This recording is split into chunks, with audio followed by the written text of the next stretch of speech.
जय श्री कृष्ण। भगवान कृष्ण कहते हैं, कार्तिक मास में तुलसी के पास एक बार दिया जलाने से क्या होता है। तो प्यारे श्रोतागण, एक दिन देवी सत्यभामा भगवान श्री कृष्ण के पास आई और उनसे पूछने लगी, हे स्वामी, आपने मुझे तुलसी के पौधे को जल देने का महत्व तो समझा दिया, लेकिन कार्तिक मास में तुलसी के पास दीपक जलाने का महत्व नहीं समझाया। कार्तिक मास में रोज शाम को तुलसी के पास दीपक क्यों जलाया जाता है और इससे मनुष्य को क्या फल प्राप्त होता है। कार्तिक मास में तुलसी के पास दीपक जलाने की विधि क्या है और दीपक लगाते समय कौन से मंत्र का उच्चारण करना चाहिए, कृपया मुझे विस्तार से बताइए। तब भगवान श्री कृष्ण मुस्कुराते हुए बोले, हे देवी, आज तुमने समस्त संसार के कल्याण की भावना से बहुत उत्तम प्रश्न किया है। तुम्हारे इस प्रश्न का उत्तर देने से पहले मैं तुम्हें एक प्राचीन इतिहास सुनाता हूँ, जिससे तुम्हें तुम्हारे सभी प्रश्नों के उत्तर मिल जाएंगे। इसलिए तुम इस कथा को ध्यान पूर्वक सुनो। यह सुनकर देवी सत्यभामा ने कहा, हे प्रभु, मैं इस कथा को सुनने के लिए अत्यंत उत्सुक हूँ। कृपया मुझे यह कथा सुनाइए, मैं इसे ध्यान पूर्वक सुनूंगी। तब भगवान श्री कृष्ण देवी सत्यभामा को वह प्राचीन कथा सुनाने लगे। प्राचीन काल की बात है। दक्षिण दिशा में तुंगभद्रा नाम की एक विशाल नदी बहती थी, जिसके किनारे हरिहरपुर नाम का एक सुंदर नगर बसा हुआ था। इस नगर में अभिजीत नाम के एक विद्वान ब्राह्मण निवास करते थे। वे अत्यंत ही गुणवान, चरित्रवान और धर्म का पालन करने वाले व्यक्ति थे, जिन्होंने वेदों शास्त्रों का गहन अध्ययन किया था। तो प्यारे श्रोताओं, अभिजीत की एक पत्नी थी, जिसे लोग दुराचारी कहकर पुकारते थे। उसके कर्म ही ऐसे थे जिससे लोग उसे यह नाम देते थे। वह हमेशा अपने पति का अपमान करती थी, उसे तुच्छ कहती और उन्हें दुखी करती थी। उसने कभी अपने पति के साथ प्रेम पूर्वक व्यवहार नहीं किया, न ही कभी उन्हें भोजन बनाकर खिलाया। जब पति या परिवार के लोगों को घर बुलाते तो वह उन्हें भी अपमानित करके भगा देती। वह स्वयं भी व्यभिचारिणी स्त्रियों के साथ घूमती रहती थी और प्राय पुरुषों में उसकी रुचि थी। फिर एक दिन अभिजीत ने अपनी पत्नी से कहा, हे भद्रे, तुम्हारा यह आचरण उचित नहीं है। इस प्रकार पाप करने से तुम्हारा कल्याण नहीं होगा, अहित होगा। कृपया अब भी अपने बुरे कर्मों को छोड़ दो। तुम्हारे इस व्यवहार से मुझे अत्यंत ही दुख होता है। तब पत्नी ने क्रोध में उत्तर दिया, ना जाने किस पाप के कारण मेरा विवाह तुम जैसे भिखारी के साथ हो गया। लगता है पिछले जन्म में मैंने अवश्य ही कोई बड़ा पाप किया था, तभी मुझे ऐसा निर्धन पति मिला। मैं अब और सहन नहीं कर सकती। किसी दिन मैं तुम्हें छोड़ दूंगी और किसी धनवान पुरुष से विवाह कर लूंगी। फिर अभिजीत ने उत्तर दिया, हे प्रिय, इस प्रकार के अपशब्द मत कहिए। अपने पति को त्यागना उचित नहीं है। जो स्त्री अपने पति को छोड़कर प्राय पुरुषों के पास जाती है, उसे नरक में दंड भोगना पड़ता है। तब पत्नी ने फिर से कटु शब्दों में कहा, तुम्हें ही नरक में जाना पड़ेगा, क्योंकि तुम कोई काम नहीं करते, भीख मांगकर खाते हो। मैं इस झोपड़ी और इस नरक से तंग आ चुकी हूँ। तुम्हारे साथ रहना तो नरक में रहने के समान है। फिर भगवान श्री कृष्ण जी कहते हैं, हे देवी, जो स्त्री अपने पति का अपमान करती है और उसे छोड़कर पराये पुरुषों के पास जाती है, उसके घर में हम हमेशा दुर्भाग्य आता है और उसे नरक में दंड अवश्य मिलता है। फिर एक दिन वह स्त्री वन में जाकर एक वृक्ष के नीचे खड़ी हो गई, क्योंकि उसका मन काम से भर चुका था और वह किसी सुंदर पुरुष की प्रतीक्षा कर रही थी। परंतु बहुत समय बीत जाने पर भी कोई पुरुष नहीं आया, जिससे वह अत्यंत ही दुखी हो गई। प्रियतम की खोज में वह इधर उधर भटकने लगी, लेकिन उसे कोई नहीं मिला। उस दिन उसका सारा प्रयास व्यर्थ हो गया और वह रोते हुए कहने लगी, आज कोई सुंदर पुरुष इस मार्ग से नहीं आया, मेरी कामना कैसे पूरी होगी? कौन मेरे इस सुंदर शरीर का उपभोग करेगा? मेरी जवानी यूं ही व्यर्थ चली जाएगी। वह विलाप करने लगी, हे भगवान, कोई ऐसा पुरुष भेजिए जो मेरी इच्छा पूरी कर सके। चाहे वह मेरा भक्षण भी कर ले, मैं प्रसन्नता पूर्वक उसे अपना आलिंगन कर लूंगी। फिर भगवान श्री कृष्ण जी कहते हैं, हे देवी, इस प्रकार से वह स्त्री जोर जोर से विलाप करने लगी।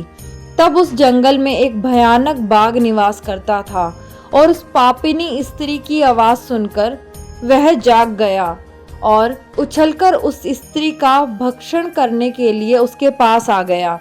उस बाघ का नाम ध्वज था। ध्वज का रूप अत्यंत भयंकर था। उसका शरीर काले और नारंगी धारियों से युक्त था, जो जंगल की छाया में घुल मिल जाता था। उसकी आंखें अंगारे की तरह लाल थी, जो अंधेरे में भी चमकती थी। उसके जबड़े से लंबे तीक्ष्ण दांत बाहर निकले हुए थे, जो किसी भी जीव को चीरने के लिए पर्याप्त थे। ध्वज की लंबी मजबूत पूंछ उसकी ताकत का प्रतीक थी। वह अपने बलिष्ठ टांगों से जंगल में तेजी से दौड़ सकता था। ध्वज का पूरा शरीर शक्तिशाली मांसपेशियों से भरा हुआ था, जिससे वह एक ही झपट्टे में अपने शिकार को धराशाही कर देता था। उसकी नाक से बार बार गर्म सांसें निकलती थी, मानो वह हर पल अपने अगले शिकार की तलाश में हो। ध्वज का एकमात्र लक्ष्य उन पापी और दुराचारी लोगों का भक्षण करना था, जिन्हें उसकी नीति ने उसे सौंपा था। तो श्रोताओं, उस भयंकर बाघ को अपने सामने खड़ा हुआ देखकर उस स्त्री के पसीने छूट गए और वह भय से थरथरा कांपने लगी। वह स्त्री कुछ करती, इतने में ही उस बाघ ने अपने पंजे से उसे घायल कर दिया और वह स्त्री जमीन पर गिर पड़ी। जमीन पर गिरते ही वह स्त्री चिल्लाते हुए बोली, अरे बाघ, तू किस लिए यहाँ पर आया है और मुझे क्यों मार रहा है? मैं यहाँ पर अपने प्रियतम की खोज कर रही हूँ, तू मुझे छोड़ दे। मेरा भक्षण करके तुझे क्या मिलेगा? उस स्त्री की यह बात सुनकर वह भयानक बाघ क्षण भर के लिए रुक गया और हंसते हुए बोला, हे दुष्ट, आज विधाता ने तुझे मेरा भोजन नियुक्त किया है। तुझ जैसी पापिनी स्त्री का भक्षण करना ही मेरा काम है, तभी मुझे इस शरीर से मुक्ति मिलेगी। तब वह स्त्री कहने लगी, हे बाघ, तुम कौन हो? मुझे सच सच बताओ, तुम्हें किस कारण से बाघ होना पड़ा और तुम मुझ जैसी स्त्री का भक्षण क्यों करना चाहते हो? पहले मुझे सारी बात बताओ और फिर मेरा भक्षण करो। फिर ध्वज नाम का वह बाघ कहने लगता है, हे पापिनी, मैं तुम्हें मेरे पूर्व जन्म का वृत्तांत सुनाता हूँ कि किस कारण से मुझे बाघ होना पड़ा। पूर्व काल में दक्षिण देश में अमलापाहा नाम की एक पवित्र नदी बहती थी। उसी नदी के तट पर एक नगरी बसी हुई थी। यह नगरी अपने सुंदर मंदिरों, शांत वातावरण और धार्मिक अनुष्ठानों के लिए प्रसिद्ध थी। वहाँ एक ब्राह्मण परिवार निवास करता था, जिसमें मैं जन्मा। मेरा नाम देवदत्त था। मेरा पिता एक आदर्श ब्राह्मण था, जो यज्ञ, हवन और धार्मिक अनुष्ठान का पालन करते थे। मैंने अपनी किशोर अवस्था में वेदों का अध्ययन किया और यज्ञ आदि धार्मिक कार्यों में पारंगत किया।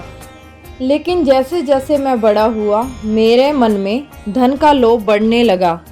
मैंने अनेक यज्ञों का आयोजन किया, लेकिन वे धार्मिक उद्देश्य से नहीं थे, बल्कि धन के लिए थे। मैं पापियों के साथ बैठता था, जो धर्म का पालन नहीं करते थे, और उनके साथ भोजन करता था, और मैंने धन के लोभ में उनके अनैतिक कार्यों का समर्थन भी किया। धर्म के मार्ग से भटकते हुए मैंने उन वस्तुओं का भी सेवन किया जिन्हें ब्राह्मणों को नहीं लेना चाहिए। मेरा मन इतना लोभ से डूब गया था कि मैं कुछ नहीं देख पा रहा था, बस धन की आशा मेरे मन में थी। मैंने अनेक प्रकार के छल कपट किए और इस प्रकार पाप करते हुए कई वर्ष बीत गए। फिर समय के साथ मेरा शरीर कमजोर हो गया, बाल सफ़ेद हो गए, आंखें धुंधली हो गई और मुंह के दांत गिर गए। लेकिन धन का लोभ अब भी मेरे मन में वास करता था। मैं पाप करता रहा। फिर एक दिन धन के लालच में फिर से नदी के किनारे गया जहाँ मैंने अन्य धूर्त ब्राह्मणों के साथ मिलकर लोगों को ठगा। हम सभी ने झूठे मंत्रों का उच्चारण किया और बिना विधि विधान के देवी देवताओं का पूजन किया, लेकिन इसका उद्देश्य केवल अधिक से अधिक धन दान में प्राप्त करना था। हमने लोगों को धर्म के नाम पर बहुत ज़्यादा धोखे दिए। फिर उस दिन मैंने काफ़ी धन एकत्रित कर लिया, लेकिन उसी समय मेरे साथ एक भयंकर घटना घटी। जब मैं उस दिन नदी के तट पर बैठा हुआ था, तभी एक बीमार और भटकता हुआ कुत्ता मेरे पास आया। मैंने उसे दुत्कार कर भगा दिया, लेकिन वह क्रोध में आकर मेरे पैर में काट गया, जिससे मैं मूर्छित हो गया, वहीं गिर पड़ा और उसी क्षण मेरे प्राण निकल गए। फिर मेरी मृत्यु के बाद यम के 2 दूत प्रकट हुए, जो काले और भयानक रूप वाले थे। उनके हाथों में जंजीर थी। उन्होंने मुझे पकड़ लिया और यमपुरी की ओर ले गए। फिर यमपुरी में मुझे यमराज के सामने खड़ा कर दिया गया। यमराज ने अपने दिव्य सिंहासन से चित्रगुप्त को आदेश दिया कि वे मेरे कर्मों का लेखा जोखा प्रस्तुत करें।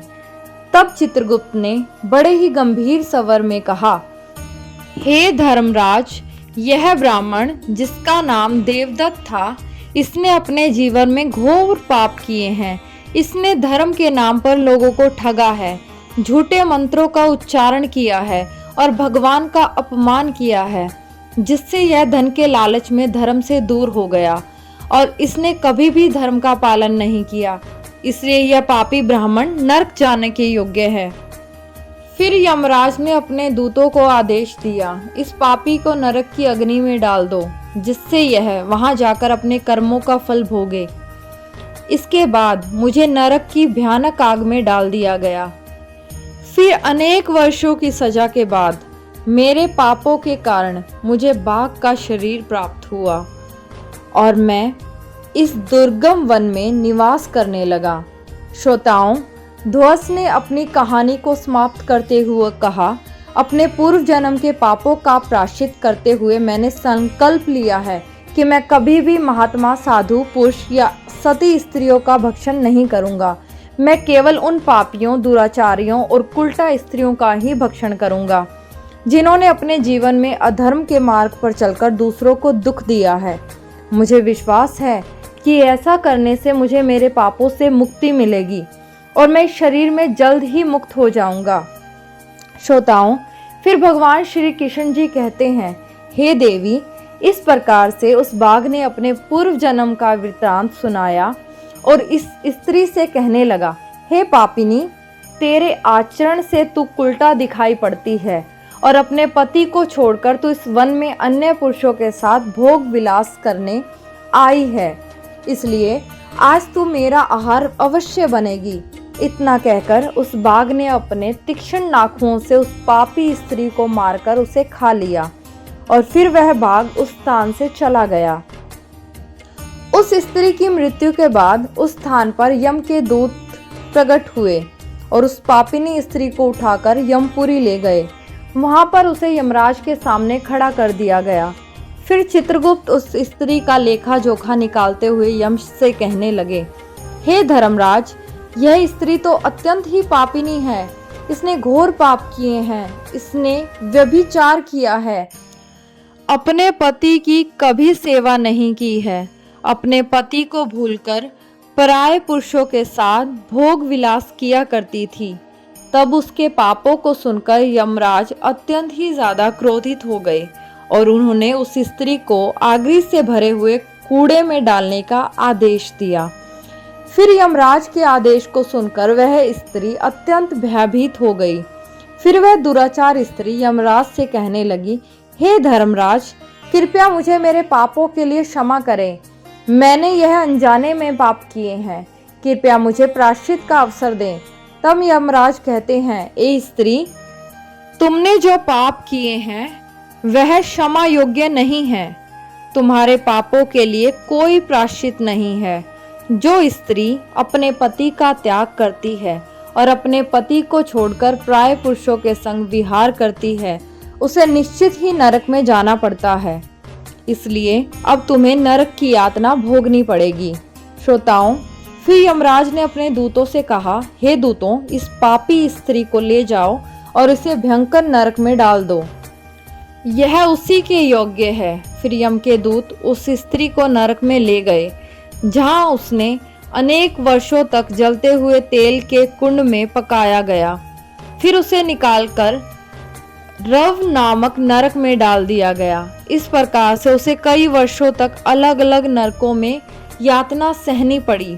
फिर नरक में कष्ट भोगने के बाद वह महापापी स्त्री पुनः धरती पर वापस आई, चंडालिन के रूप में जन्मी। फिर चांडाल के घर में जन्म लेकर वह फिर से अनेक पाप करने लगी, जिससे वह व्यभिचार में लिप्त हो गई और कई पापी पुरुषों के संग विहार करने लगी। फिर कुछ समय के बाद पूर्व जन्म के पापों के कारण उसे कोढ़ का रोग हो गया और वह भयानक पीड़ा सहने लगी। उसका शरीर जलने लगा, उसकी आंखों में भी पीड़ा होने लगी। इस कष्ट को सहते हुए वह अपने दिन बिताने लगी। फिर एक दिन वह तीर्थ में स्नान करने के उद्देश्य से अनंतपुर में चली गई। वहां पर वह एक आश्रम के बाहर निवास करने लगी, जहां उस आश्रम में एक तुलसी का पौधा था। अन्य स्त्रियों को वहां कार्तिक मास में तुलसी के पास दीपक जलाते हुए देखकर उस पापिनी स्त्री को बड़ा ही ज्यादा आश्चर्य हुआ। फिर एक दिन उस स्त्री ने वहां निवास करने वाले एक साधु से पूछा, हे साधु महाराज, यह कौन सा पौधा है और यह स्त्रियां इसके नीचे दीपक क्यों जला रही हैं? तब उस साधु ने कहा, हे कल्याणी, यह अत्यंत पवित्र तुलसी का पौधा है। इसके दर्शन मात्र से ही संकटों का नाश होता है और इस तुलसी को कार्तिक मास में जल देने से सभी देवी देवताओं की कृपा प्राप्त होती है तथा इसके पास दीपक जलाने से समस्त पाप नष्ट होते हैं। तब साधु की यह बात सुनकर उस स्त्री को बहुत ही ज्यादा प्रसन्नता हुई और उसने साधु से पूछा, हे साधु महाराज, यदि कोई अत्यंत पापिनी स्त्री भी इसके पास दीपक जलाएगी तो क्या उसके पाप नष्ट हो जाएंगे? तब साधु ने उत्तर दिया, हे पुत्री, यह सत्य है, यदि किसी स्त्री ने घोर पाप भी किए हैं तब भी उसके पाप कार्तिक मास में तुलसी के पास दीपक जलाने से नष्ट हो जाएंगे और उसके सभी जन्मों के पाप भी समाप्त हो जाएंगे। किंतु हे पुत्री, तुम कौन हो और इस प्रश्न को पूछने का क्या कारण है? तब वह स्त्री कहती है, हे साधु महाराज, मैं महापापिनी हूँ। मैंने व्यभिचार किया है तथा अनेक प्रकार के और पाप किए हैं। मेरे पापों के कारण ही मेरी ऐसी दुर्दशा हो गई है। कृपया मुझे पापों से मुक्ति का उपाय बताइए। फिर साधु कहते हैं, हे पुत्री, अब से तुम पूरे कार्तिक मास इस तुलसी के पास दीपक जलाओ, जिससे तुम्हारे समस्त पाप और दोष समाप्त हो जाएंगे। फिर उस साधु की बात सुनकर उस पापी स्त्री ने भी वही किया। उसने तुलसी के पौधे के पास एक दीपक जलाना शुरू किया। इस प्रकार से वह स्त्री नित्य उसी स्थान पर तुलसी के पास दीपक जलाने लगी। फिर एक दिन वह स्त्री शाम के समय तुलसी के पास दीपक जलाने लगी तो उसी समय उसकी हृदयाघात से उसकी मृत्यु हो गई और वह वहीं जमीन पर पड़ी रही। फिर यमराज के दो दूत उस स्त्री को यमलोक ले जाने के लिए उस स्थान पर प्रकट हुए। जैसे ही यम के दूत उस पापी स्त्री को पाश में बांधकर ले जाने लगे, तभी भगवान विष्णु के दो पार्षद उस स्थान पर प्रकट हुए। वे दिव्य पार्षद अत्यंत तेजस्वी थे। उसके शरीर से स्वर्ण प्रकाश की किरणें निकल रही थी, जो चारों ओर का अंधकार दूर करती थी।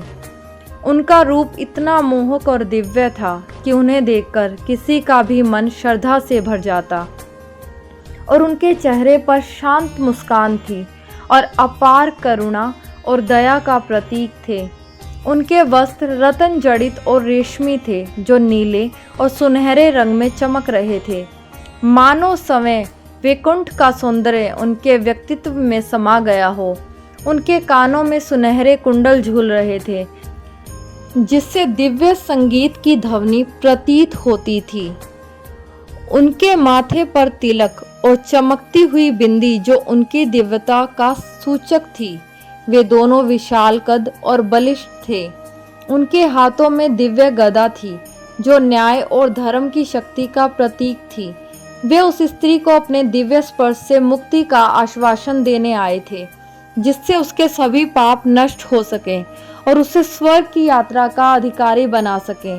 तब उस पार्षदों ने यमराज के दूतों को रोक लिया और कहने लगे, हे यमदूतों, इस स्त्री को तुम छोड़ दो।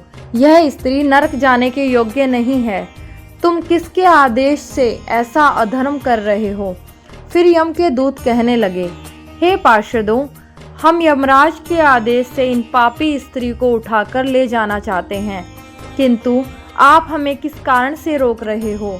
ये स्त्री अत्यंत ही पापी है, इसे नरक में ले जाने की आज्ञा मिली है।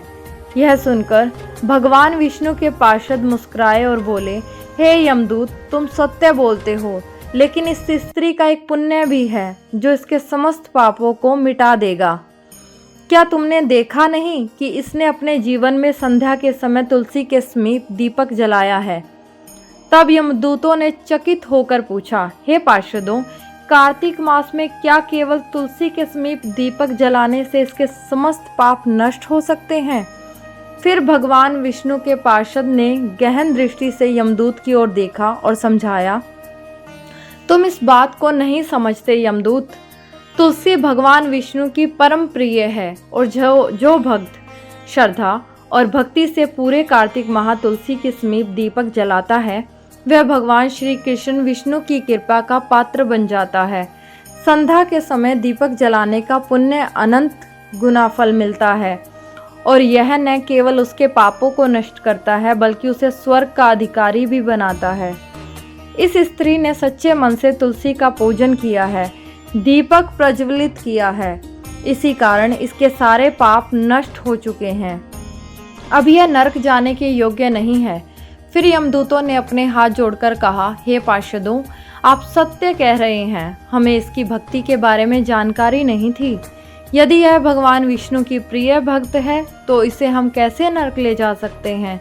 फिर भगवान विष्णु के पार्षदों ने मधुर स्वर में कहा, हे यमदूतों, अब तुम लौट जाओ। इस स्त्री ने कार्तिक मास में तुलसी की सेवा की है और उस दीपक की रोशनी में अपने सारे पापों को भस्म कर चुकी है।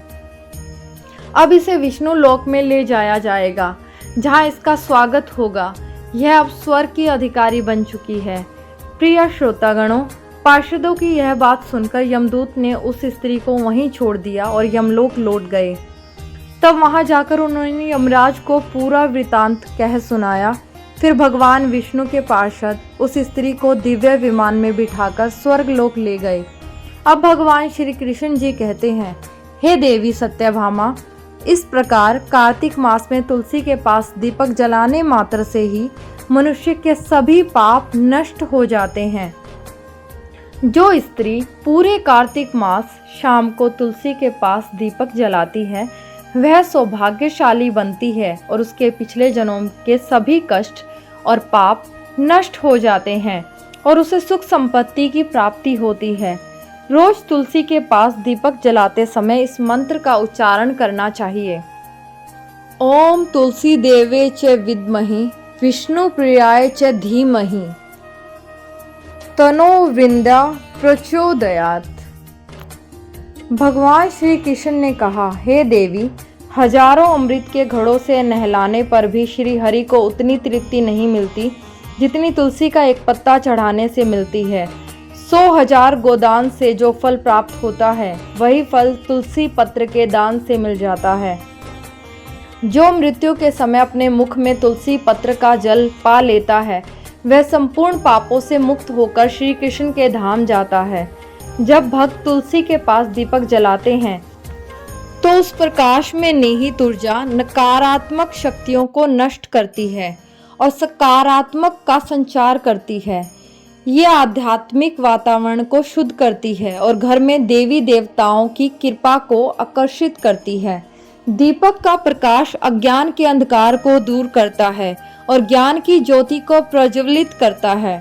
कार्तिक मास में तुलसी के पास दीपक जलाने से मनुष्य के भीतर शुद्धता और पवित्रता का भाव उत्पन्न होता है, जिससे उसकी भक्ति और ध्यान की शक्ति बढ़ने लगती है। यह माना जाता है कि जब व्यक्ति कार्तिक मास में तुलसी के पास दीपक जलाकर तुलसी जी की आरती करता है तो भगवान विष्णु का ध्यान सरलता से प्राप्त हो जाता है। यह चंचल मन को स्थिरता और शांति की ओर ले जाता है, जिससे ध्यान में एकाग्रता बढ़ती है। कार्तिक मास में तुलसी के पास दीपक जलाने का अनुष्ठान सूर्यास्त के समय करना चाहिए। इस समय दीपक जलाकर तुलसी माता की आरती की जाती है और भगवान विष्णु का स्मरण किया जाता है, जिससे विशेष पुण्य प्राप्त होते हैं। प्रतिदिन संध्या समय में तुलसी के पास दीपक जलाते समय ओम नमो भगवते वासुदेवाय मंत्र का जाप करना चाहिए। यह मंत्र घर की नकारात्मकता को दूर करता है। भगवान विष्णु की कृपा प्राप्त होती है। तुलसी के पास घी या तिल के तेल का दीपक जलाना शुभ माना जाता है। घी का दीपक अधिक पवित्र माना जाता है, लेकिन यदि घी संभव न हो तो तिल के तेल का दीपक भी जलाया जा सकता है। तिल के तेल का दीपक नकारात्मकता ऊर्जा को नष्ट करने में सहायक होता है। ऐसा कहा गया है कि जो भक्त पूरे कार्तिक माह तुलसी के पौधे के पास दीपक जलाता है, उसे 7 जन्मों तक पुण्य की प्राप्ति होती है और उसे कभी दरिद्रता का सामना नहीं करना पड़ता। उसके घर परिवार में हमेशा सुख, शांति और खुशहाली बनी रहती है। धार्मिक ग्रंथों में उल्लेख है कि कार्तिक मास में तुलसी के पास दीपक जलाने से पितृदोष, ग्रह दोष और काल सर्प दोष जैसी बाधाएं दूर हो जाती हैं। इस उपाय से घर में नकारात्मकता ऊर्जा का नाश होता है और सकारात्मक ऊर्जा का संचार होता है। कार्तिक मास में तुलसी के पास दीपक जलाने से आत्मा की शुद्धि होती है। यह जन्म जन्मांतर पापों का नाश करती है। इससे आत्मा को शांति मिलती है और व्यक्ति को सद्गति की प्राप्ति होती है। यह भी कहा गया है कि यदि कोई व्यक्ति जीवन के अंतिम समय में है, जो भक्त कार्तिक मास में तुलसी के पास दीपक जलाकर भगवान श्री हरि विष्णु जी का स्मरण करता है, उसे मृत्यु के बाद यमदूतों का भय नहीं रहता और वह सीधे भगवान के धाम को प्राप्त करता है। कार्तिक मास में तुलसी के पास दीपक जलाने से देवी लक्ष्मी का आशीर्वाद मिलता है, जिससे व्यक्ति के जीवन में कभी आर्थिक संकट नहीं आते और हमेशा सुख समृद्धि बनी रहती है। इस प्रकार भगवान श्री कृष्ण ने कार्तिक मास में तुलसी के पौधे के पास दीपक जलाने का महत्व बताया। मैं आशा करती हूँ आपको यह जानकारी अच्छी लगी होगी। यदि आप इस चैनल पर नए हैं तो चैनल को सब्सक्राइब कर वीडियो को लाइक एवं शेयर जरूर करें। साथ ही कमेंट बॉक्स में जय श्री कृष्ण और जय हरि विष्णु अवश्य लिखें। धन्यवाद।